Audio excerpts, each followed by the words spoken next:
आज से हम code of civil procedure start कर रहे हैं। तो देखो, कोड ऑफ सिविल प्रोसीजर में सबसे पहले हम करेंगे चैप्टर नंबर 1 प्रीलिमिनरी। तो आपका जो बेयर एक्ट है उसमें भी फर्स्ट चैप्टर आपका प्रीलिमिनरी दे रखा है, और प्रीलिमिनरी में सेक्शन 1 to 8 है। अब सेक्शन 1 to 8 के साथ में हम ऑर्डर 50 एंड 51 भी पढ़ेंगे, ठीक है। तो अब ये फर्स्ट चैप्टर स्टार्ट कर रहे हैं प्रीलिमिनरी का। आपके बेयर एक्ट में आप देखोगे तो सीपीसी में फर्स्ट चैप्टर प्रीलिमिनरी दे रखा है, सेक्शन 1 to 8 है। और देखो, आपके सीपीसी को दो पार्ट में डिवाइड कर रखा है, एक है सेक्शन और दूसरा है ऑर्डर्स। तो सेक्शन और ऑर्डर्स को मिलाकर पढ़ना है, तो रेलेवेंट सेक्शन के साथ रेलेवेंट ऑर्डर पढ़ना है आपको, ठीक है। तो सीपीसी को दो पार्ट में डिवाइड कर रखा है, पहले सेक्शंस दे रखे हैं, फिर ऑर्डर्स दे रखे हैं। टोटल 158 सेक्शन है अप्रोक्सीमेटली, और 51 ऑर्डर्स हैं। तो 158 सेक्शन को 51 ऑर्डर के साथ कंबाइन करके रीड करना है, रेलेवेंट सेक्शन रेलेवेंट ऑर्डर, ठीक है। तो अभी हम फर्स्ट चैप्टर पढ़ रहे हैं, बेयर एक्ट का भी फर्स्ट चैप्टर है ये, सेक्शन 1 to 8 है, ऑर्डर 50 and 51 साथ में पढ़ेंगे। नाउ अब स्टार्ट कर लेते हैं सीपीसी। देखो, पहला क्या बोलता है, पहली बात ये बोलता है कि जो सोसाइटी है, सोसाइटी में जितने भी लोग हैं उनके कुछ राइट्स हैं और कुछ ऑब्लिगेशंस हैं। ये बात तो सबको पता है कि जो सोसाइटी में लोग रहते हैं उनके कुछ राइट्स हैं और ऑब्लिगेशंस हैं, ठीक है। अब अगर कोई पर्टिकुलर लॉ नहीं होगा तो लोगों के जो राइट्स हैं और उनकी जो ऑब्लिगेशंस हैं वो मीनिंगलेस हैं, क्योंकि जब तक लॉ नहीं होगा तो लोग अपने राइट को एनफोर्स नहीं करा सकते। लोगों के ऊपर जो ऑब्लिगेशन है, लोग उसको ऑब्लिगेशन को फॉलो नहीं करेंगे। तो एक लॉ पर्टिकुलर होना चाहिए जो लोगों के राइट्स को एनफोर्स करे, और लोगों को की जो ऑब्लिगेशन है, लोग अपनी ऑब्लिगेशन को फुलफिल करें, ठीक है। तो अब दो तरह के लॉ बनाए गए हैं। फर्स्ट है सब्सटेंटिव लॉ, सेकंड है प्रोसीजरल लॉ। तो सब्सटेंटिव लॉ है एंड प्रोसीजरल लॉ है। अब जो सब्सटेंटिव लॉ है वो आपके राइट्स एंड ऑब्लिगेशन बताता है कि पर्टिकुलर पर्सन के क्या राइट्स एंड क्या क्या ऑब्लिगेशंस हैं। तो ये तो कौन बताता है, सब्सटेंटिव लॉ बताता है, ठीक है। तो ये सब्सटेंटिव लॉ है ये आपके पर्टिकुलर राइट्स एंड ऑब्लिगेशन बताता है। और दूसरा है आपका एडजेक्टिव लॉ, या फिर आप इसको बोल लो प्रोसीजरल लॉ। प्रोसीजरल लॉ या एडजेक्टिव लॉ क्या बताता है, प्रोसीजरल या एडजेक्टिव लॉ आपको बताता है कि आपके वो जो राइट्स हैं, अगर आपको वो राइट्स को या किसी की ऑब्लिगेशन है, उस ऑब्लिगेशन को आपको अगर एनफोर्स कराना है कोर्ट के थ्रू, तो क्या प्रोसीजर आपको, क्या प्रोसीजर फॉलो होता है कोर्ट के अंदर, तो वो होता है प्रोसीजर लॉ, ठीक है। तो substantive law rights and obligation बताता है, और प्रोसीजर लॉ बताता है कि उस राइट्स एंड ऑब्लिगेशन को कोर्ट के थ्रू आप एनफोर्स करना चाहते हो तो कोर्ट में क्या प्रोसीजर चलेगा, वो प्रोसीजर लॉ है, ठीक है। तो सब्सटेंटिव लॉ के कुछ एग्जांपल जैसे इंडियन कॉन्ट्रैक्ट एक्ट है, ठीक है, ये सब पार्टनरशिप एक्ट है, स्पेसिफिक रिलीफ एक्ट है, इंडियन पीनल कोड है, ये सब सब्सटेंटिव लॉ हैं जो आपके राइट्स एंड ऑब्लिगेशन बता रहे हैं। और प्रोसीजर लॉ के पार्ट हैं जैसे फॉर एग्जांपल सीपीसी है, कोड ऑफ सिविल प्रोसीजर है, क्रिमिनल प्रोसीजर कोड है, ये प्रोसीजर लॉ हैं जो प्रोसीजर बताते हैं, ठीक है, कोर्ट का प्रोसीजर बताते हैं, ठीक है। तो नेक्स्ट पेज पे मूव कर लेते हैं। नाउ अब सेकेंड बात आती है कि जो सबसे पहला सीपीसी इंडिया में पास हुआ था वो हुआ था 1859 में। तो आपको याद रखना है जो फर्स्ट सीपीसी पास हुआ है वो कब हुआ है, 1859 में पास हुआ है। 1859 के बाद फिर आया सीपीसी 1873, ठीक है। तो 1859 में पहला सीपीसी, फिर आया 1873, फिर 1873 के बाद आया 1882, और 1802 के बाद अब जो प्रेजेंट कोड है वो है 1908। तो पहले आया 1859 में, 1859 में, फिर आया 1873 में, और फिर आया 1882 में, और अब उसके बाद फाइनली 1908 में सीपीसी आया था जो आज तक चल रहा है। अब बहुत सारी अमेंडमेंट 1908 वाले सीपीसी में हो चुकी हैं। तो एक तो 1976 में अमेंडमेंट हुई थी, तो एक अमेंडमेंट तो कब हुई थी सीपीसी में, 1976 में, ठीक है। तो एक अमेंडमेंट हुई थी 1976 में, फिर एक अमेंडमेंट हुई थी 1999 में, और 2002 में, तो 1999 में और 2002 में भी अमेंडमेंट हुई। लेकिन जो 1999 और 2002 में जो अमेंडमेंट हुई थी सीपीसी में, ये इफेक्टिव हुई हैं दोनों अमेंडमेंट 1 जुलाई 2002 से। ठीक है, तो ये याद रखना है। 1976 में अमेंडमेंट हुई और फिर उसके बाद 1999 में हुई, प्लस में 2002 में भी हुई। लेकिन ये दोनों अमेंडमेंट जो हुई थी ये इफेक्टिव कब से हुई? 1 जुलाई 2002 से ये इफेक्टिव हुई है अमेंडमेंट। ठीक है, ये एमसीक्यू पर्पज़ के लिए आपको बता दिया, जुडिशरी में पूछ सकते हैं एमसीक्यू में। अब जो कोई भी एक्ट या कोई भी लॉ होता है उसके पहले उसका प्रिएम्बल दे रखा होता है। प्रिएम्बल एक तरह से इंट्रोडक्शन है, ऑब्जेक्टिव बताता है कि इस एक्ट का क्या ऑब्जेक्टिव है। तो जो सीपीसी का जब आप प्रिएम्बल पढ़ोगे, शुरू की जो 2 लाइनें हैं वो पढ़ोगे, तो ये पता लगेगा कि जो सीपीसी है वो सिविल कोर्ट का प्रोसीजर बताता है। यानी सिविल कोर्ट में अगर कोई केस चलेगा तो उसका प्रोसीजर क्या होगा, ये सीपीसी का प्रिएम्बल बताता है। तो सीपीसी का प्रिएम्बल क्या बताता है? Procedure of civil court. ठीक है, अब जो सीपीसी है वो इंडिया में फोर्स में कब आया था? तो सीपीसी 1908 का एक्ट है, लेकिन ये इफेक्टिव हुआ था 1 जनवरी 1909 से। तो सीपीसी इफेक्टिव कब से हुआ था? 1 जनवरी 1909 से इफेक्टिव हुआ था। ठीक है, और सीपीसी कहाँ कहाँ एप्लीकेबल है? तो सेक्शन 1 में आपको इसका आंसर मिलेगा कि सीपीसी कहाँ कहाँ एप्लीकेबल है। तो सीपीसी कहाँ एप्लीकेबल है? पूरे इंडिया में एप्लीकेबल है। ठीक है, जम्मू कश्मीर भी अब एप्लीकेबल हो गया है। 2019 में जो Jammu and Kashmir reorganisation act आया है उसके बाद जम्मू कश्मीर में भी एप्लीकेबल हो गया। कहाँ एप्लीकेबल नहीं है? नागालैंड में एप्लीकेबल नहीं है, यानी स्टेट ऑफ नागालैंड है जो उसमें एप्लीकेबल नहीं है। और जो असम के ट्राइबल एरिया हैं, तो असम के जो ट्राइबल एरियाज हैं वहाँ पे एप्लीकेबल नहीं है। तो सीपीसी ऑल ओवर इंडिया में एप्लीकेबल है इंक्लूडिंग जम्मू कश्मीर, लेकिन नागालैंड की स्टेट में एप्लीकेबल नहीं है। और जो ट्राइबल एरिया ऑफ असम है वहाँ पे भी सीपीसी एप्लीकेबल नहीं है। सेक्शन 1 की अकॉर्डिंग हमें ये बात पता लगती है। तो सेक्शन 1 ने हमें बताया कि सीपीसी 1 जनवरी 1909 से एप्लीकेबल हुआ। सीपीसी ऑल ओवर इंडिया में एप्लीकेबल है, नागालैंड में एप्लीकेबल नहीं है और ट्राइबल एरिया ऑफ असम में एप्लीकेबल नहीं है। नाउ सेक्शन 4, अब सेक्शन 4 क्या कहता है? देखो, सेक्शन 4 सीपीसी का सिंपल बताता है कि अगर कोई स्पेशल लॉ है कहीं पे या कोई लोकल लॉ है, और लोकल या स्पेशल लॉ में अगर कुछ प्रोसीजर बता रखा है सिविल केसेस को डील करने का, तो वो प्रोसीजर फॉलो होगा। तो कहीं पे अगर स्पेशल एक्ट है या स्पेशल एक्ट है यानी कोई मैटर है उसके लिए कोई स्पेशल कानून बना हुआ है, या किसी लोकल एरिया में कोई लोकल एक्ट प्रिवेल करता है और वहाँ पे कुछ सिविल मैटर्स को डील करने के लिए कुछ प्रोसीजर बताया है, तो वहाँ पे वो स्पेशल लॉ या लोकल लॉ में जो प्रोसीजर है सिविल केसेस के लिए वो फॉलो होगा।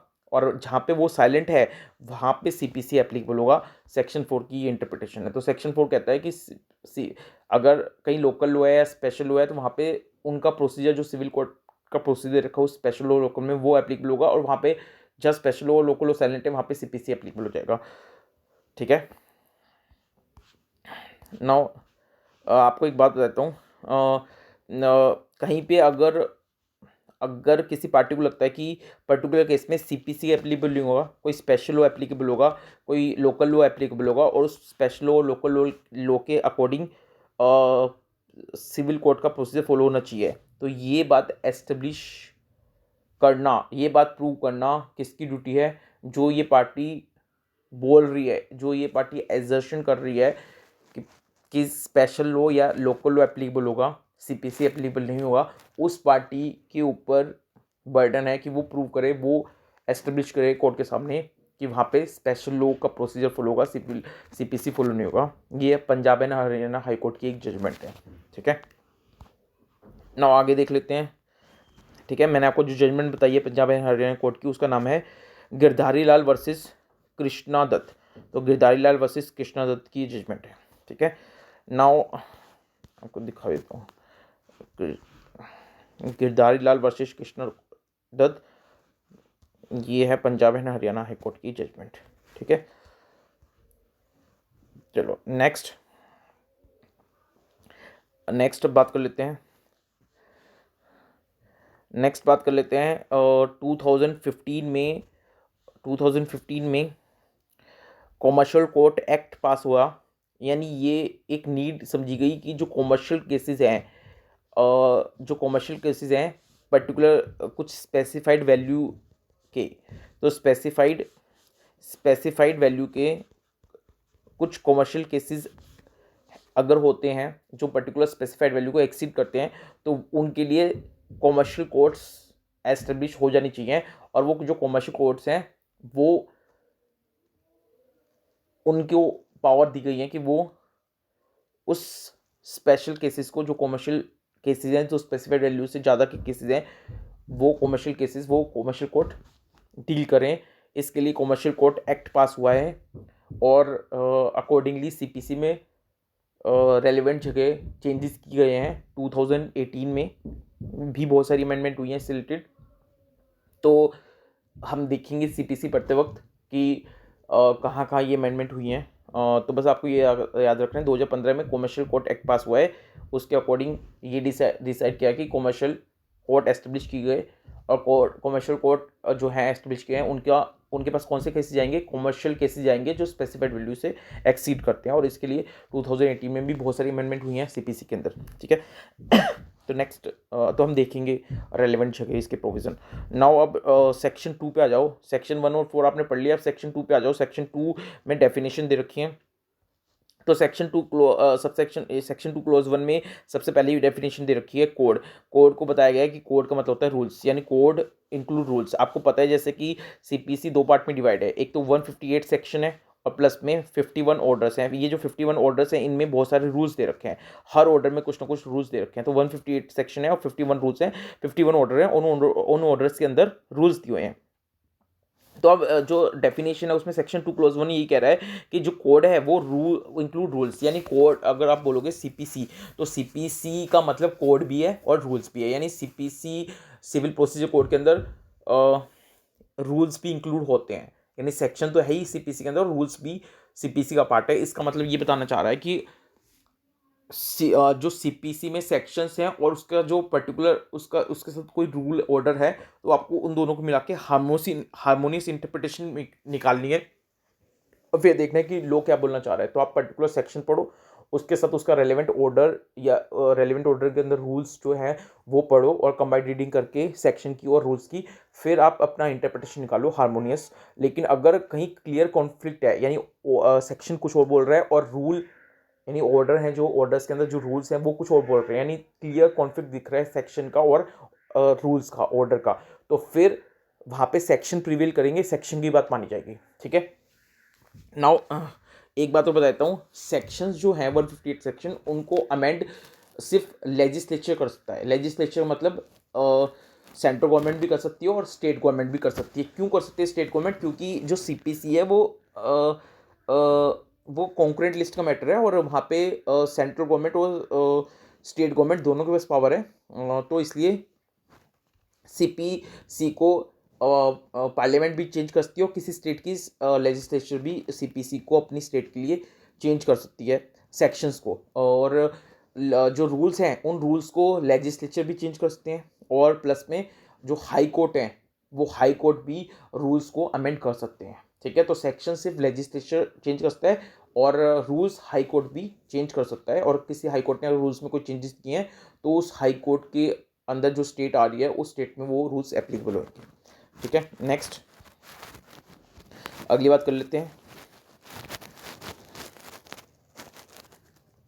नाउ अब डेफिनेशन की, अब सेक्शन 2 क्लोज 2 में डिक्री डेफिनेशन दे रखी है, बड़ी इंपॉर्टेंट डेफिनेशन है। सेक्शन 2 क्लोज 2 बड़ा इंपॉर्टेंट है। सेक्शन 2 क्लोज 1 में कोड की डेफिनेशन थी, कोड का मतलब था rules, code include rules. Section 2 close 2 में डिक्री की डेफिनेशन दे रखी है और डिक्री की डेफिनेशन बड़ी इंपॉर्टेंट है, ध्यान से देखना अब क्या है डिक्री की डेफिनेशन। डिक्री का डेफिनेशन है formal expression of an adjudication, ठीक है। यानी इसका मतलब फॉर्मल एक्सप्रेशन ऑफ एडजुडिकेशन मतलब, अभी पहले एक बार पढ़ देता हूँ मैं, फिर उसको एनालिसिस कर लेते हैं पूरी डेफिनेशन को। तो देखो डिक्री का मतलब है formal expression of an adjudication, ठीक है। आगे, which conclusively determines the right of the parties with regard to all or any of the matter in controversy in the suit. अब देखो इसमें क्या क्या बात बता दी इसने बता दी कि देखो पहले बात तो एडजुडिकेशन होना चाहिए। एडजुडिकेशन मतलब जुडिशियल माइंड का एप्लीकेशन होना चाहिए, जुडिशियल माइंड का एप्लीकेशन होना चाहिए, जुडिशियल डिटर्मिनेशन होना चाहिए उस इशू का। यानी जो केस है उस केस में जज ने अपना माइंड लगाया हो और माइंड लगा के एनालिसिस करके फिर डिसीजन दिया हो, यानी जुडिशियल डिटर्मिनेशन होना चाहिए, ठीक है। सेकंड चीज़ क्या है, वो एडजुडिकेशन जो जुडिशियल डिटर्मिनेशन दिया है वो किस चीज़ में दिया है, सूट में दिया है। किस में दिया है, सूट में। तो सबसे पहले भाई सूट होना चाहिए, ठीक है। सूट क्या होता है तो अभी बात करेंगे सूट क्या होता है, ठीक है। तो सूट होना चाहिए यानी केस होना चाहिए, सूट होना चाहिए। और सूट में क्या होना चाहिए, जुडिशियल डिटर्मिनेशन होना चाहिए, यानी जज ने अपना माइंड अप्लाई करके कुछ डिसीजन दिया हो। और वो डिसीजन क्या है, वो डिसीजन कंक्लूसिव डिसीजन है। क्या है, कंक्लूसिव फाइनल डिसीजन है, यानी इंटरलोकुटरी डिसीजन नहीं है, कंक्लूसिव डिसीजन है। और वो डिसीजन डिटरमाइन कर रहा है राइट ऑफ द पार्टी, कि पार्टीज के क्या राइट हैं। या तो सारे राइट डिटरमाइन कर रहा है वो, या जितने भी जो मैटर इन कंट्रोवर्सी है उसमें से कुछ पर्टिकुलर मैटर्स के ऊपर डिसीजन आया है और राइट ऑफ द पार्टी बताए गए हैं। तो ये सब क्या है, डिक्री है। तो अभी आप डिक्री को ना अभी टेक्निकल वन बाय वन हम ब्रेक करके एनालिसिस करके पढ़ेंगे। तो पहले तो हमने क्या पढ़ा कि देखो सबसे पहले तो सूट होना चाहिए, ठीक है। उस सूट के अंदर क्या होना चाहिए, सूट के अंदर जुडिशियल माइंड अप्लाई करके जज ने कोई डिसीजन दिया हो, ठीक है। अच्छा, ये दो बातें हैं। अब वो डिसीजन कैसे होना चाहिए, वो डिसीजन फाइनल होना चाहिए, कंक्लूसिव होना चाहिए, इंटरलोकुटरी नहीं होना चाहिए, ठीक है। और फोर्थ होना चाहिए, वो डिसीजन क्या कर रहा हो, वो डिसीजन पार्टी के राइट को डिसाइड कर रहा हो। चाहे वो सारे राइट को डिसाइड कर रहा हो, जितना भी मैटर जो भी डिस्प्यूट है उन सब जो भी राइट्स हैं पार्टीज के वो सारे डिसाइड कर दिए हो, या पर्टिकुलर कुछ राइट को डिसाइड कर दिया, तो वो भी डिसीजन डिक्री होगा, ठीक है। और ये सारी चीज़ जो है वो कैसी होनी चाहिए, वो जो एक फॉर्मल एक्सप्रेशन होता है, एक फॉर्मेट होता है, उस फॉर्मेट में उस तरह से ये डिसीजन फॉर्मली एक्सप्रेस किया हो, यानी फॉर्मली वो डिसीजन को कैसे फॉर्मेट के अकॉर्डिंग एक्सप्रेस किया हो, तो फॉर्मल एक्सप्रेशन भी होना चाहिए, ठीक है। और ये सब कंडीशन सेटिस्फाई हो जाती हैं तो वो कोर्ट का जो डिसीजन है वो क्या कहलाएगा, डिक्री कहलाएगा, ठीक है। नाउ हम देख लेते हैं डिक्री में क्या क्या है। तो डिक्री में पहली कंडीशन है there must be an adjudication. तो पहली कंडीशन ये है there must be adjudication. Adjudication मतलब आपको बता दिया कि जुडिशियल डिटर्मिनेशन होना चाहिए, ठीक है। जज अपना माइंड अप्लाई करे और जो आपका डिस्प्यूट है उस डिस्प्यूट को जज ने उस पर डिसीजन दिया हो, ठीक है।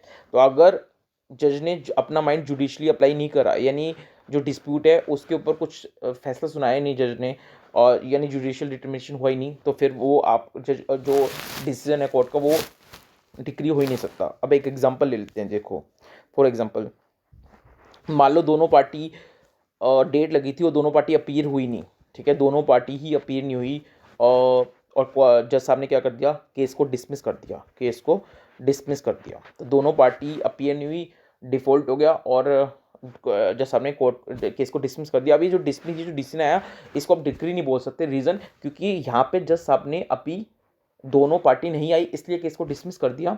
तो अभी तो जज साहब ने अपना जुडिशियल माइंड अप्लाई करके उनका जो डिस्प्यूट है उसको सॉर्ट आउट किए, उसके ऊपर डिसीजन दिया ही नहीं। और जब तक जुडिशियल माइंड अप्लाई नहीं होगा, जो डिस्प्यूट है उसके ऊपर जज साहब डिसीजन नहीं देंगे, तो फिर जज साहब का जो डिसीजन है वो डिक्री हो ही नहीं सकता, ठीक है। तो there must be an adjudication, ठीक है। नेक्स्ट देख लेते हैं, नेक्स्ट कंडीशन क्या है। नेक्स्ट कंडीशन है जो एडजुडिकेशन है वो कहाँ पे दी गई हो, सूट में। तो एडजुडिकेशन कहाँ पे दी गई हो, सूट के अंदर। तो ये जो डिसीजन दिया गया है जज साहब ने कहाँ किया है, सूट में दिया है। अब सूट का मतलब क्या होता है, तो देखो नॉर्मली क्या होता है जब आप प्लेंट फाइल करते हो, PLAINT प्लेंट, तो प्लेंट फाइल करके जब आप कोई सिविल केस होता है और सिविल केस में आप क्या फाइल कर रहे हो, प्लेंट फाइल कर रहे हो, ठीक है। तो प्लेंट जब आप फाइल करते हो सिविल केस में तो आपका केस जो शुरू होता है उस केस को आप बोलते हो सूट, ठीक है। लेकिन कुछ एक्ट हैं, उन एक्ट के अंदर आप एप्लीकेशन लगाते हो, ठीक है, एप्लीकेशन लगाते हो, लेकिन वो एक्ट पर्टिकुलर बोलते हैं कि वो एप्लीकेशन के थ्रू जो भी केस स्टार्ट होगा वो सूट कहलाएगा। वो पर्टिकुलर एक्ट जैसे for example Indian succession act है, ठीक है, ठीक है, इंडियन सक्सेशन एक्ट है, या फिर इंडियन सक्सेशन एक्ट के बाद गार्जियन एंड वार्ड एक्ट है, ठीक है। ये सारे एक्ट ऐसे हैं जो पर्टिकुलर स्पेशल एक्ट है, जहाँ पे आप अगर आप एप्लीकेशन लगा रहे हो तो एप्लीकेशन लगा के जो केस शुरू हो रहा है वो सूट ही माना जाएगा, ठीक है, तो वो भी सूट है। और पर्टिकुलर अगर आप कोई सिविल केस कर रहे हो नॉर्मली और आप प्लेन फाइल करते हो तो वो भी सूट है। तो सूट कैसे स्टार्ट होता है, प्लेन जब आप फाइल करते हो सिविल केस में तब सूट होता है, लेकिन पर्टिकुलर किसी पर्टिकुलर एक्ट में अगर आप एप्लीकेशन फाइल कर रहे हो उस एक्ट के अकॉर्डिंग और वो एक्ट ही बोल रहा है कि इस एप्लीकेशन को प्लेंट माना जाएगा या फिर सूट माना जाएगा, तो फिर वो पर्टिकुलर एप्लीकेशन फाइल करके जो केस शुरू होगा उसको भी आप सूट मानोगे एज पर रेलिवेंट एक्ट, ठीक है। तो जो सूट सिविल के शुरू है, जो सूट है उसमें डिसीजन आना चाहिए, उसी को आप डिक्री बोलोगे, ठीक है। अब फॉर एग्जांपल मैं आपको एक एग्जांपल देता हूँ। देखो, अगर मान लो कोई आदमी गरीब है, ठीक है, गरीब पर्सन को बोलते हैं इंडिजेंट। अगर कोई इंडिजेंट पर्सन है, अब उसके पास केस के लिए कोर्ट फीस नहीं पे कर सकता वो, ठीक है। तो अगर कोई सिविल केस होता है तो कई सिविल केसेस में आपको कोर्ट फीस पे करनी पड़ती है, तो अब वो इंडिजेंट पर्सन है, उसके पास कोर्ट फीस पे करने के लिए नहीं है, तो वो कोर्ट में एक एप्लीकेशन फाइल करता है और बोलता है जज साहब को कि सर मेरे पास, मैं गरीब आदमी हूँ और मुझे मेरी एप्लीकेशन मैंने लगाई है कि मुझे कोर्ट फीस माफ़ कर दो और कोर्ट फीस माफ़ कर दो मेरे को, ताकि मैं अपना केस सिविल केस फाइल कर सकूँ, चला सकूँ। तो उस एप्लीकेशन पे जज साहब कोई डिसीजन देते हैं, तो वो जो डिसीजन आया है, मान लो कि जज साहब ने उनकी एप्लीकेशन एक्सेप्ट कर ली, तो वो जो डिसीजन आया है वो डिक्री नहीं है। रीज़न, क्योंकि अभी तो वो एप्लीकेशन पे डिसीजन आया है, तो जज साहब ने कोई सूट, कोई केस तो फाइल हुआ नहीं, कोई सूट तो फाइल हुआ नहीं, तो उस सूट के अंदर तो कोई डिसीजन आई नहीं। अभी तो इसने सूट फाइल करने के लिए पहले अप्लाई किया है कि सर मैं कोर्ट फीस पे नहीं कर पाऊंगा, मुझे अलाउ कर दो कि मैं बिना कोर्ट फीस के पे करे सूट फाइल कर दूँ। तो उस पे अभी उस एप्लीकेशन में जज साहब का आंसर आ गया कि चलो आपकी एप्लीकेशन एक्सेप्ट हुई। तो अभी सूट तो चल नहीं रहा था, अभी तो एप्लीकेशन ही पे ही डिसीजन आया। तो क्योंकि सूट तो अभी चल ही नहीं रहा था, तो सूट का तो कोई मतलब ही नहीं है, और जब तक सूट नहीं होगा तब तक कोई भी डिसीजन डिक्री हो ही नहीं सकता। हाँ, जब एप्लीकेशन एक्सेप्ट होगी उसके बाद वो इंडिजिन पर्सन फर्दर केस फाइल करता है, प्लेन फाइल करता है अपनी, तो फिर सूट शुरू हो जाएगा, और उनमें अगर जैसा आपका कोई डिसीजन आता है उस सूट में तो वो डिक्री होगा, ठीक है। नाउ ये बात होगी। थर्ड कंडीशन क्या है, अब ये जो थर्ड कंडीशन है वो ये बोलता है कि वो जो डिसीजन आएगा वो जो पार्टी के राइट्स हैं उन राइट्स को, जो राइट्स हैं राइट्स जो राइट्स हैं, जिस राइट्स को लेके पार्टी में डिस्प्यूट चल रहा है, ठीक है, उन डिस्प्यूट वो डिस्प्यूट यानी पार्टीज़ के जो राइट हैं, यानी जिस राइट को लेके पार्टीज़ का डिस्प्यूट चल रहा है, वो राइट को डिसाइड करते हैं जज साहब इस डिक्री में, ठीक है। अब वो राइट कौन से होते हैं, तो देखो राइट दो तरह के होते हैं, एक होते हैं प्रोसीजरल राइट, ठीक है, प्रोसीजरल राइट, और एक होते हैं सब्सटेंटिव राइट, ठीक है। तो ये अभी जो मैं राइट की बात कर रहा हूँ कि वो जो डिक्री आती है उसमें जज साहब पार्टीज़ के कौन से राइट डिसाइड करते हैं, पार्टीज़ के सब्सटेंटिव राइट डिसाइड करते हैं, नॉट प्रोसीजरल, ठीक है, सब्सटेंटिव राइट। जैसे फॉर एग्जांपल ए और बी का कॉन्टेक्ट हुआ था, ए ने कुछ गुड्स की डिलीवरी करनी थी और बी ने पेमेंट करनी थी, तो इस कॉन्ट्रैक्ट में जज साहब ने पढ़ के पार्टीज़ के राइट डिसाइड किए कि भाई आपने इतने गुड्स देने हैं और आपने इतना पैसा देना है उस पार्टी को, ठीक है। और तो जो भी राइट्स वगैरह डिसाइड किए, तो ये जो जज साहब इस केस में फिक्स करेंगे दोनों के राइट्स, कि भाई ए का राइट है कि वो पेमेंट रिसीव करे और बी का राइट है कि वो गुड्स रिसीव करे, तो वो जो राइट है वो प्रोसीजर राइट है, तो वो डिसाइड करने हैं, ठीक है।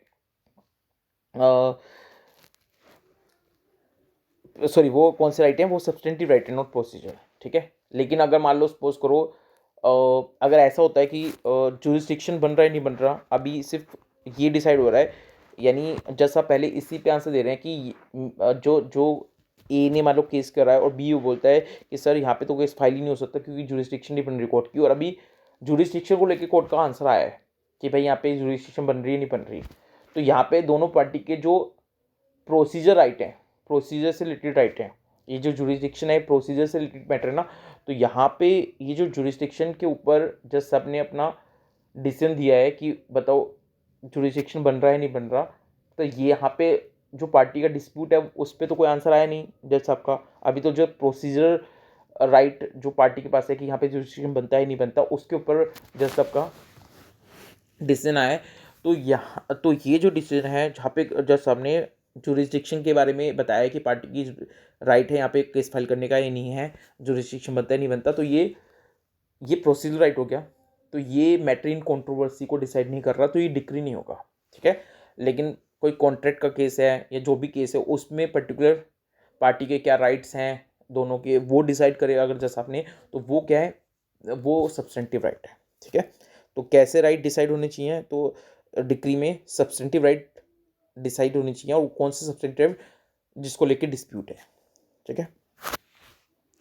अच्छा, और वो जो अब डिसीजन आया है कोर्ट का, वो कैसा होना चाहिए, कंक्लूसिव नेचर का होना चाहिए, यानी जो राइट डिसाइड किया वो क्या है, कंक्लूसिव डिटर्मिनेशन है। ये नहीं कि सिर्फ इंटरमीडिएटरी ऑर्डर इंटरलोकुटरी ऑर्डर पास कर दिए, for the time being temporary order pass कर दिया, ऐसा नहीं होना चाहिए, कंक्लूसिव डिटर्मिनेशन होना चाहिए।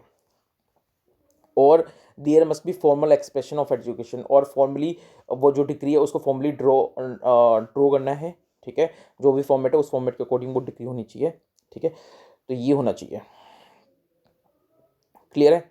नाउ एक बार अब वापस पीछे वाले पेज पे चलते हैं। तो पहले आप कंडीशन देखो कि कौन कौन सी कंडीशन है। तो देखो सबसे पहले तो there must be an adjudication, ठीक है। सेकंड कंडीशन क्या है, सेकंड कंडीशन है कि जो एजुकेशन है वो कहाँ पे दिया हो, सूट में दिया हो।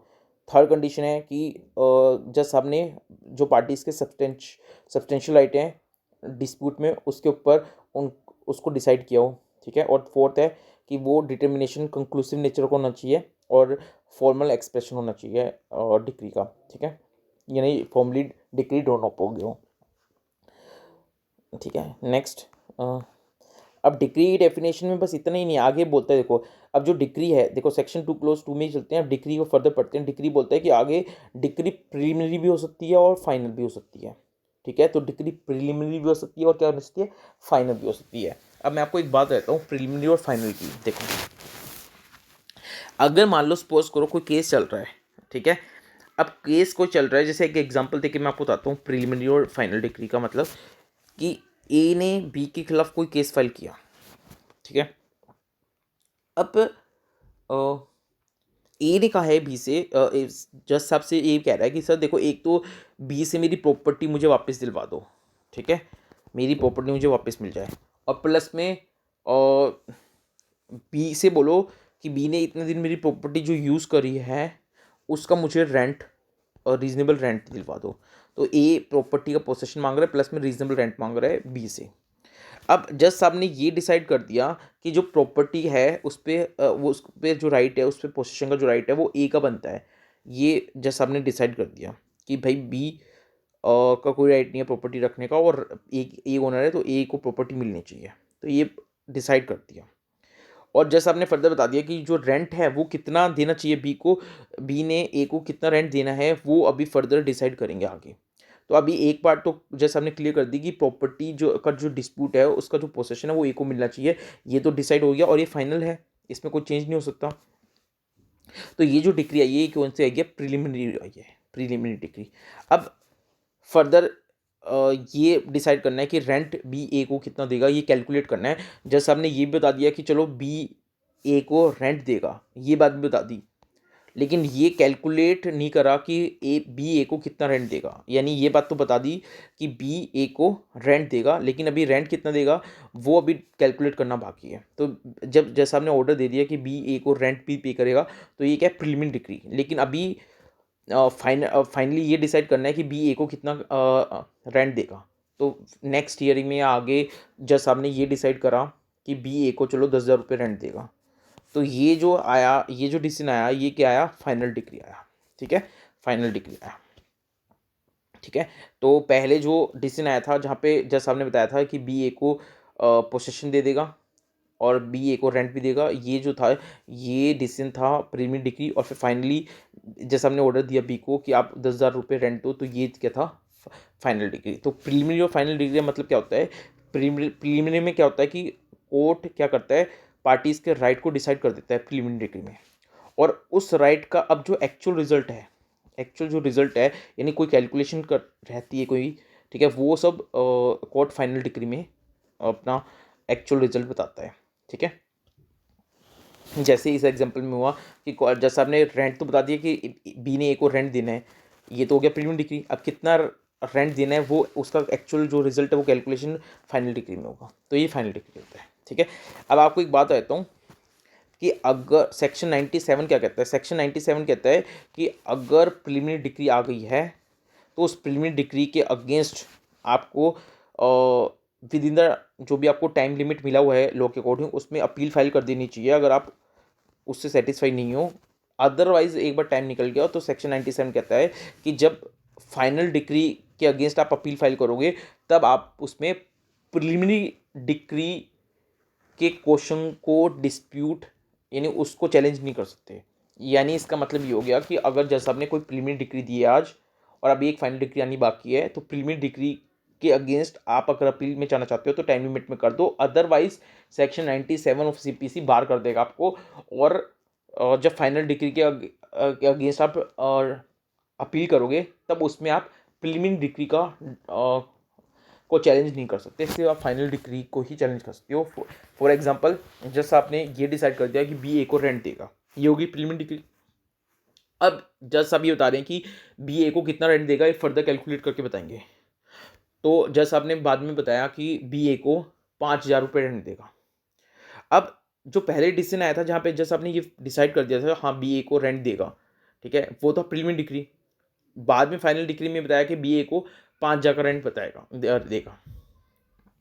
अब अगर आपको ये बात का इशू है कि बी ए को रेंट देगा और बी बोलता है कि मेरे को तो रेंट देने ही, आप इस बात से एग्रीड हो, बी इस बात से एग्रीड है कि मैंने ए को कोई भी रेंट नहीं देना, तब आप प्रीलिमिनरी डिग्री आई है तब टाइम लिमिट के अंदर अपील फाइल कर दो। नहीं करी तो सेक्शन 97 कहता है जब आप फाइनल डिग्री आएगी और जिसमें जैसा आपने आपको बोला है कि 5,000 रेंट दो, तब आप 5,000 रुपये के अगेंस्ट जब आप अपील फाइल करोगे तो उस अपील में बस आप ये बता सकते हो कि मैं 5,000 रुपये नहीं देना, मेरा लाइबिलिटी 5,000 रुपये का नहीं बनता, मेरा लाइबिलिटी 3,000 का बनता है या 2,000 का बनता है, ये आप बोल सकते हो। लेकिन आप प्रीलिमिनरी डिग्री को चैलेंज नहीं कर सकते, यानी आप ये नहीं बोल सकते कि मैंने तो ए को रेंट देना ही नहीं है। तो प्रीलिमिनरी डिग्री के अगेंस्ट आप अपील नहीं कर सकते अगर टाइम लिमिट निकल गई, तो सेक्शन 97 नहीं बोलता है। ठीक है, नाउ आगे अब वो कह रहा है कि जो डिक्री है उसमें 2 चीज़ें इंक्लूड की जाएंगी। अगर सीपीसी के अंदर कोर्ट आपकी प्लेंट को रिजेक्ट कर देता है, यानी सीपीसी में जो ग्राउंड दिए हुए हैं उन ग्राउंड्स के ऊपर अगर कोर्ट आपकी प्लेंट को रिजेक्ट कर देता है किसी भी ग्राउंड पे, तो अगर आपकी प्लेंट रिजेक्ट हो गई है सीपीसी में कोई ग्राउंड है उस पे ऊपर, तो वो भी जो कोर्ट का डिसीजन आया है वो क्या है, डिक्री माना जाएगा। हालांकि कोर्ट ने अगर आपकी प्लेंट को रिजेक्ट किया है तो कोर्ट ने अभी आपके डिस्प्यूट पे तो कोई बताया नहीं है, बस आपकी प्लेंट को रिजेक्ट कर दिया कोई भी टेक्निकल ग्राउंड पे या कैसे भी सीपीसी में कोई ग्राउंड है उसके ऊपर, और कोर्ट ने आपका जो डिस्प्यूट है उस पर तो कुछ बताया नहीं, तो टेक्निकली देखा जाए तो ये डिक्री नहीं होनी चाहिए। बट क्योंकि इस डेफिनेशन में साफ साफ लिखा है कि जो अगर कोर्ट ने रिजेक्शन कर दी प्लेंट की किस ग्राउंड पे, जो सीपीसी में ग्राउंड दिए हैं उसके बेस पे, तो फिर वो भी डिसीजन जो है वो डिक्री माना जाएगा। प्लस में अगर कोर्ट ने सेक्शन 144 की एप्लीकेशन पे कोई डिसीजन दिया है, यानी कोर्ट ने जज साहब ने अगर सेक्शन 144 की एप्लीकेशन पे कोई डिसीजन दिया है तो वो भी डिक्री है। अब सेक्शन 144 की एप्लीकेशन क्या होती है, क्या होता है, कई बार कोर्ट जज साहब कोर्ट से कई बार ऐसा होता है कि गलत डिसीजन हो गया है, ठीक है, तो एग्रीड पार्टी कोर्ट को एप्लीकेशन लगाती है रेस्टिट्यूशन के लिए, ठीक है, रेस्टिट्यूशन के लिए, और फिर जज साहब डिसीजन देते हैं उसके ऊपर, तो वो होता है रेस्टिट्यूशन एप्लीकेशन। फॉर एग्जांपल देखिए बताता हूँ आपको, जैसे जज साहब ने ए को बोला कि आप बी को कॉस्ट पे करो, ठीक है, ए को बोला कि आप बी को क्या पे करो, कॉस्ट पे करो, और सूट की कॉस्ट पे करो या कुछ भी कॉस्ट पे करो, तो जज साहब ने ए के ऊपर कॉस्ट लगा दी और बोला कि आप ये बी को पे कर दो। बाद में बी ने क्या करा, जज साहब को बताया कि सर ये गलती से कॉस्ट लग गई है, जबकि कोई भी रीज़न दे के बी ने जिसको बोला कि साहब को बोला कि मेरे ऊपर कॉस्ट नहीं लगनी चाहिए, कुछ भी एज़ पर लो या एज़ पर कुछ भी टेक्निकल रीज़न जो भी है, बी ने जज साहब को बताया। और जज साहब अब बी की जो एप्लीकेशन है 144 की, तो ए को बोलते हैं तो सॉरी वापस से एग्जांपल देते हैं, सॉरी कंफ्यूजन हो गई। ए और बी हैं, कोर्ट जज साहब ने ए के ऊपर कॉस्ट लगा दी और बोला कि आप बी को पे करो। अब बी के पास कॉस्ट चली गई, अब ए आया और ए ने 144 में एप्लीकेशन फाइल करी जज साहब के पास और बताया सर देखो टेक्निकल रीजन से मेरे को ए को बी को कॉस्ट नहीं देनी है, तो प्लीज़ बी से बोलो कि मेरे को कॉस्ट वापस दे। और अगर आप जज साहब इसकी रेस्टिट्यूशन की एप्लीकेशन एक्सेप्ट करके और बी को बोल देते हैं कि चलो इसको इसकी कॉस्ट वापस दो, तो ये एक रेस्टिट्यूशन का केस है। तो आप देखोगे कि सेक्शन, ये तो मैंने एक एग्जांपल दे दिया, तो आप देखोगे सेक्शन 144 में रेस्टिट्यूशन की एप्लीकेशन कौन कौन से केस में लग सकती है और कौन कौन से केस में नहीं लग सकती। ठीक है, तो अगर रेस्टिट्यूशन की एप्लीकेशन लगाई है किसी पार्टी ने और जज साहब ने उसके ऊपर ऑर्डर दिया है, तो वो डिसीजन भी डिक्री माना जाएगा। ठीक है, तो डिक्री में दो चीज़ डीम्ड प्रोविजन है, दो चीज़ को डीम्ड मान लिया गया है। एक तो रिजेक्शन ऑफ प्लेंट को डिक्री माना है और दूसरा सेक्शन 144 रेस्टिट्यूशन के एप्लीकेशन को पे जो डिसीजन आएगा वो भी डिक्री है। ठीक है, अब डिक्री में क्या क्या नहीं आएगा, तो देखो डिक्री में क्या क्या नहीं आएगा ये भी डेफिनेशन में दे रखा है। तो दो चीज़ डिक्री में नहीं आएंगी। पहली बात, अगर कोई अपीलेबल ऑर्डर है, कोई अपीलेबल ऑर्डर है यानी कोई ऑर्डर है, कोई जज साहब का डिसीजन है जो डिक्री नहीं है, ऑर्डर है। ठीक है, और उस ऑर्डर के अगेंस्ट अपील हो सकती है। तो अगर कोई अपीलेबल ऑर्डर आए हैं तो वो ऑर्डर डिक्री नहीं माने जाएंगे। अब फॉर एग्जांपल आपको बताता हूँ, देखो जज साहब के जो डिसीजन होते हैं वो दो होते हैं। जज साहब ने कोई भी डिसीजन दिया है तो या तो वो होगा डिक्री, या तो वो होगा डिक्री या वो होगा ऑर्डर। डिक्री को डिफाइन किया है 2:2 में और ऑर्डर को डिफाइन किया है 2:14 में। तो ऑर्डर का मतलब क्या होता है, कोई भी डिसीजन जो डिक्री नहीं है, कोई भी डिसीजन जज साहब का कोर्ट का कोई भी डिसीजन जो डिक्री नहीं है वो क्या है, ऑर्डर। अब डिक्री के अगेंस्ट नॉर्मली अपील होती है और ऑर्डर के अगेंस्ट नॉर्मली अपील नहीं होती, लेकिन कुछ ऐसे ऑर्डर हैं जिनके अगेंस्ट अपील हो सकती है और वो सेक्शन 104 में प्लस में ऑर्डर 43 में, यहाँ पे कुछ ऑर्डर के नाम मेंशन है, उन ऑर्डर के अगेंस्ट अपील की जा सकती है। तो अगर ऐसा कोई ऑर्डर जज साहब ने पास किया है जो अपीलेबल ऑर्डर है, वो अपीलेबल ऑर्डर को डिक्री नहीं मानेंगे, साफ। ठीक है, दूसरा, यानी अगर आपको ये देखना है कोई ऐसा डिसीजन आया है जज साहब का जो सेक्शन 104 में और ऑर्डर 43 में ऑर्डर की डेफिनेशन में आ रहा है और उसके अगेंस्ट अपील हो सकती है, तो वो डिक्री होगी नहीं, सिंपल सी बात। दूसरी बात क्या है, दूसरी बात ये है अगर जज साहब ने कोई डिफ़ॉल्ट किया आपने और डिफ़ॉल्ट के बेस पे आपका केस डिसमिस कर दिया, तो किसी डिफ़ॉल्ट की वजह से आपका केस डिसमिस हो गया है, तो वो भी डिक्री नहीं मानी जाएगी, वो भी डिक्री में नहीं मानी जाएगी। तो डिक्री में अपीलेबल ऑर्डर भी डिक्री में नहीं आएंगे। और अगर कोई किसी बात ग्राउंड पे आपका केस जैसा आपने डिसमिस कर दिया, आपने कोई डिफ़ॉल्ट करा उसमें डिसमिस हो गया आपका केस, तो वो भी डिक्री नहीं आनी चाहिए। जैसे फॉर एग्जांपल आपने लेट एप्लीकेशन फाइल करी, ठीक है, कोई और वो एप्लीकेशन को जैसा आपने लेट होने के कारण रिजेक्ट कर दिया, तो वो डिसमिस हो गया एक तरह से आपका आपकी एप्लीकेशन, तो वो डिक्री नहीं है। ठीक है, आपको याद है ना कुछ केसेस में कुछ पर्टिकुलर एक्ट में एप्लीकेशन को सूट माना जाता है, याद है ना। खैर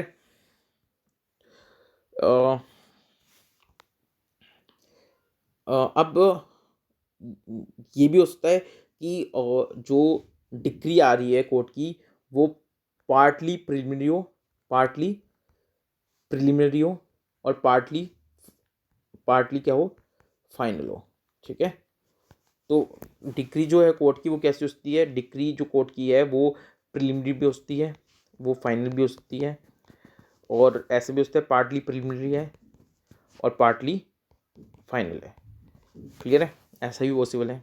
यानी एक डिक्री दे दी जो फाइनल है और एक डिक्री ऐसी है जो पार्टली अभी प्रीलिमिनरी है और अभी उस पर फाइनल डिसीजन आना बाकी है, तो उस डिक्री को बोलेंगे पार्टली प्रीलिमिनरी पार्टली फाइनल। ठीक है, तो ऐसे भी होता है कि कोई डिक्री है वो प्रीलिमिनरी है, ऐसी भी होती है फाइनल है, ऐसी होती है पार्टली प्रीलिमिनरी और पार्टली फाइनल है, ये डिक्री भी होती है। अब प्रीलिमिनरी कब आनी चाहिए, अगर कुछ फर्दर प्रोसीडिंग बाकी हैं तो जो डिक्री आई है वो प्रीलिमिनरी है, और अगर फर्दर अब कोई भी प्रोसीडिंग नहीं होनी और केस डिस्पोज हो गया है कोर्ट के डिसीजन के साथ में, तो वो जो डिसीजन आएगा वो फाइनल डिक्री होती है। तो फर्दर अगर प्रोसीडिंग होनी बाकी है, कोई और डिसीजन आना बाकी है, तो हम बोलेंगे अभी जो डिक्री आई है वो प्रिलिमिनरी है, और अगर फर्दर प्रोसीडिंग अब नहीं होनी और जो कोर्ट का डिसीजन आया वो फाइनल है, और अभी कोर्ट वो मतलब सारे मैटर के ऊपर जज साहब ने अपना आंसर सुना दिया है और केस डिस्पोज हो गया है, तो हम बोलेंगे वो जो डिसीजन है वो क्या है, फाइनल है। तो प्रिलिमिनरी में फर्दर प्रोसीडिंग चलेंगी और फाइनल डिग्री होगी तो फर्दर प्रोसीडिंग नहीं होगी, केस ख़त्म हो जाएगा। ठीक है, तो अगर मैं आपको बोलूँ एक शॉर्ट में, तो आपको बोल देता हूँ डिक्री को सेक्शन 2 क्लोज 2 में डिफाइन किया गया है। डिक्री बताया गया है कि 5 कंडीशन पूरी होनी चाहिए। सबसे पहले तो क्या होना चाहिए, एडजुडिकेशन होना चाहिए, जुडिशियल डिटर्मिनेशन होना चाहिए, किस में होना चाहिए, सूट में होना चाहिए।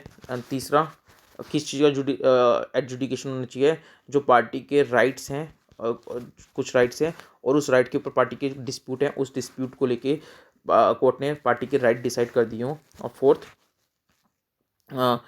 वो राइट कंक्लूसिवली डिसाइड किए हैं, ऐसा नहीं कि टेम्प्रेरी बेसिस पे ऑर्डर दिया है, कंक्लूसिव डिटर्मिनेशन है। और एक उसको ये जो डिसीजन है उसको फॉर्मली ड्रॉन अप कर दिया गया है, एक फॉर्मेट में उस ऑर्डर उस डिसीजन को ड्रॉप कर दिया है, फॉर्मली एक्सप्रेशन हो गया इस ऑर्डर का, इस डिसीजन का।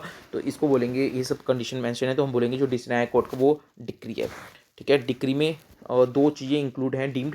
एक तो सेक्शन 144 की एप्लीकेशन रेस्ट्रिक्शन की रेस्ट्रिक्शन सेक्शन है, उस पर अगर जज साहब कोई अपना डिसीजन देते हैं तो वो डिक्री माना जाएगा। और एक, अगर जज साहब कोई प्लेन को रिजेक्ट करते हैं सीपीसी में, अगर सीपीसी में जो ग्राउंड्स हैं और किसी एक्ट में नहीं, सीपीसी में कोई ग्राउंड है, उन ग्राउंड पे अगर प्लेन को रिजेक्ट करते हैं जज साहब, तो भी जो ऑर्डर जो डिसीजन है जज साहब का वो क्या है, डिक्री है। तो रिजेक्शन ऑफ प्लेंट और सेक्शन 144 रेस्ट्रिक्शन के ऊपर जो डिक्री है वो भी डिक्री है। और डिक्री में क्या क्या नहीं आएगा, एक तो आएगा अपीलेबल ऑर्डर, डिक्री नहीं है। और दूसरा, अपीलेबल ऑर्डर कहाँ दे रखे हैं, सेक्शन 104 प्लस में, साथ में क्या है, ऑर्डर 43। और दूसरा, अगर कोई आपका कोई डिफ़ॉल्ट है, उस डिफ़ॉल्ट की वजह से कोर्ट ने डिसमिस आपके कोर्ट केस को डिसमिस कर दिया है, तो भी जो डिसीजन है वो या आपने कोई बीच में एप्लीकेशन लगाई थी और डिफ़ॉल्ट के कारण वो एप्लीकेशन जब सब ने डिसमिस कर दी, तो वो जो डिसमिसल का ऑर्डर है वो भी डिक्री नहीं है। ठीक है, चलो आगे देख लेते हैं अगर कुछ स्पेशल होगा तो। ठीक है, अब देखो, डिक्री दो तरह की होती हैं, एक होता है एब्सोल्यूट डिक्री और एक होता है डिक्री निसी। एब्सोल्यूट डिक्री जहाँ पे बस डिक्री पास हो गई, अब बस वो फाइनल है, डिक्री जो आई है वो फाइनल है, तो उसको बोलते हैं एब्सोल्यूट डिक्री। लेकिन अगर सपोज करो, अगर ऐसा होता है कि जो डिक्री पास किया जज साहब ने, और जज साहब अब सामने वाले पार्टी को बोलते हैं कि आप शो कोज करो कि क्यों ये डिक्री आपके अगेंस्ट एनफोर्स नहीं होनी चाहिए, ये सामने वाली पार्टी को जज साहब मौका देते हैं, तो सामने वाली पार्टी को शो कोज करना पड़ता है कि ये डिक्री उसके अगेंस्ट क्यों एनफोर्स नहीं की जानी चाहिए। तो वो डिक्री क्या होती है, डिक्री निसी, डिक्री निसी। क्लियर है, तो जो डिक्री एब्सोल्यूट है, फाइनल है, एनफोर्सिबल है, वो एब्सोल्यूट डिक्री। लेकिन जहाँ पे जज साहब ने सामने वाली पार्टी को मौका देना है एज पर लो, और उससे पूछते हैं जज साहब कि भाई आप शो कोज करो एज पर लो कि ये डिग्री आपके अगेंस्ट क्यों एनफोर्स नहीं होनी चाहिए, तो वैसी डिग्री होगी एब्सोल्यूट निसी। तो कहीं पे लो का प्रोविजन होता है ऐसा, तो जज साहब एब्सोल्यूट निसी सॉरी डिग्री निसी पास करते हैं।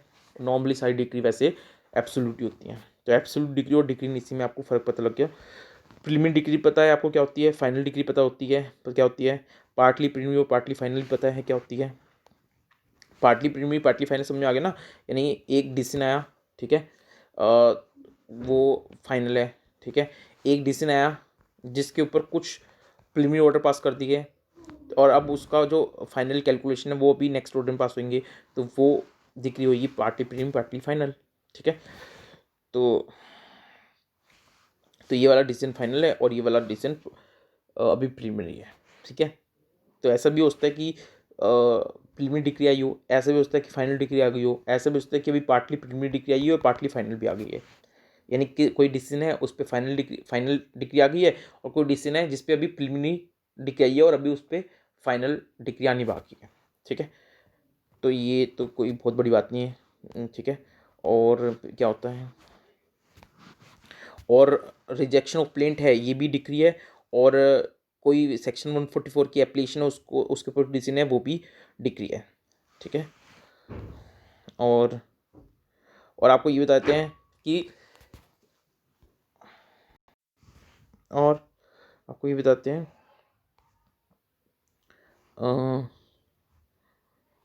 और कुछ, हाँ एक इंपॉर्टेंट पॉइंट देख लो।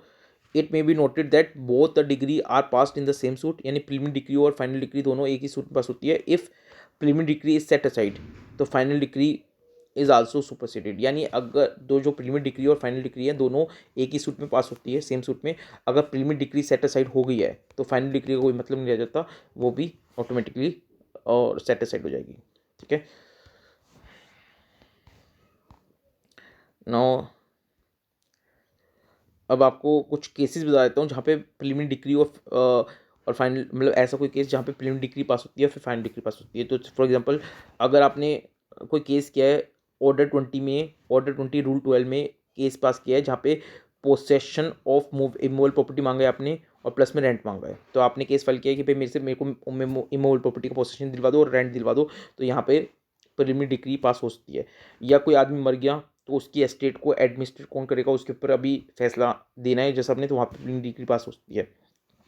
प्रीएम्पशन सूट, प्रीएम्पशन का मतलब होता है जहाँ पे आपका पहला राइट है कोई प्रॉपर्टी खरीदने का, यानी अगर कोई प्रॉपर्टी अपनी बेच रहा है तो आप ये बोल रहे हो कि मेरा पहला राइट बनता है कि मेरे को ये प्रॉपर्टी परचेज करने का राइट पहला है मेरा, तो ऐसा कोई राइट है तो उसको प्रीएम्पशन राइट बोलते हैं।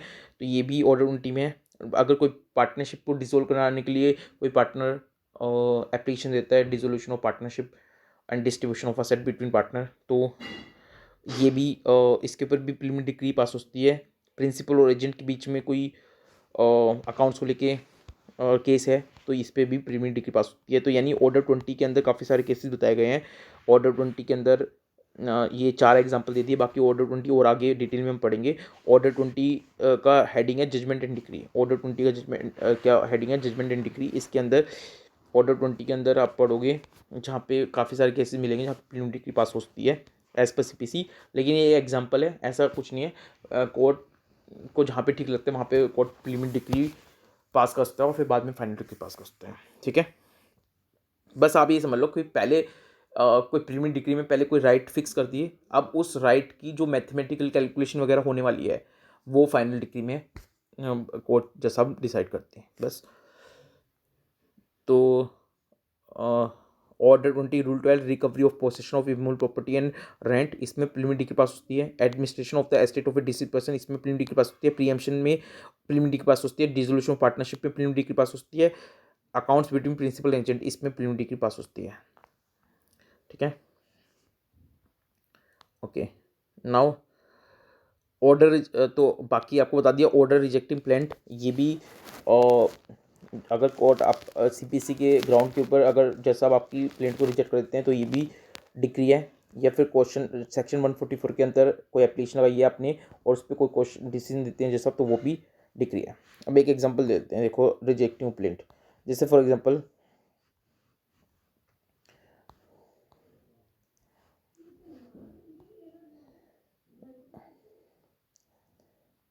देखो, जैसे एक एग्जांपल लेते हैं,